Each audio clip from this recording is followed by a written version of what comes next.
যেই ভয়াবহ রকমের চ্যালেঞ্জ ফিউচার গভর্নমেন্টের জন্য এই শেখ হাসিনার চোরতন্ত্র রেখে গেছেন, এটা কল্পনা করা যায় না। ভয়াবহ। আমরা বলি, অনেকে ভাবেন যে আমরা এটা পলিটিক্যাল বলছি, কিন্তু এটা আনবিলিভেবল চ্যালেঞ্জ। আমাদের আরো চ্যালেঞ্জ আছে। আমরা একটা ফ্র্যাকচার্ড পলিটিক্যাল আমরা এমন কোন পলিটিক্যাল সেটেলমেন্ট করা যাতে আমাদের যেই গ্রুপই থাকুক না কেন, সে এক্সট্রিম রাইট হোক আর এক্সট্রিম লেফট হোক, যেই হোক, সেই জন্য ডেমোক্রেসির প্রতি ফেথফুল থাকে। এটাকে এনশিওর করে, না হলে আমি কি রাইট মেসেজিং, তাহলে আমি কি বাইরে, তাহলে আমার রাইট মেসেজিং যাবে না। আর রাইট মেসেজিং যদি না যায়, আমার এখানে এফডিআই আসবে না। আর এফডিআই না হলে আমার জব গ্রোথ নাই। এই জিনিসগুলো ইনক্রিজিংলি দেখা যাচ্ছে। এই জায়গাটা আমার মনে হয় পলিটিক্যাল পার্টি। আর লাস্ট হচ্ছে, আমি বলবো যে শেখ হাসিনা বা আওয়ামী লীগের বিষয়ে সবার একটা স্পষ্ট বলতে হবে আমরা কি চাই।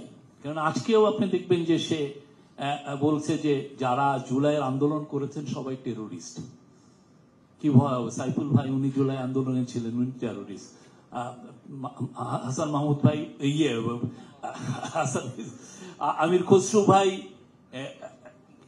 লাস্ট মোমেন্ট পর্যন্ত আন্দোলনে ছিলেন, ওনাকে অ্যারেস্ট করা হয়েছে, ওনারকে বলা হচ্ছে টেরোরিস্ট। আমরা যারা লেখালেখি করেছি আমরা সবাই টেরোরিস্ট।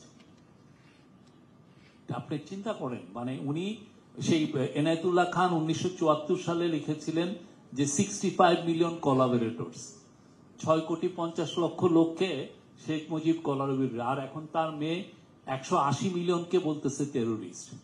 18 কোটি লোককে উনি টেরোরিস্ট বলে উনি ক্ষমতায় আসতে চাচ্ছেন। কি ভয়াবহ! উনি ওইটা বলতে, মানে আপনি টেরোরিস্ট শব্দটা বলাটা ইজি, কিন্তু টেরোরিস্ট মানে কি? আপনি যখন একজন লোককে আপনি টেরোরিস্ট বলেন, তাকে আপনি হত্যাযোগ্য করছেন। মানে উনি চান 180 মিলিয়ন লোককে হত্যা করে উনি ক্ষমতায় আসবেন। না, উনি আজকে আপনি উইয়নে জি নিউজের ওদের ইন্টারন্যাশনাল ওইখানে একটা ইন্টারভিউ দিয়েছেন, এইখানে উনি বলছেন যে এরা সব টেরোরিস্ট। এই বিষয়ে আমার মনে হয় পলিটিক্যাল পার্টিগুলো শক্ত একটা অবস্থান নিতে হবে, কেননা এটা আমাদের জন্য এক্সিস্টেন্সিয়াল থ্রেট।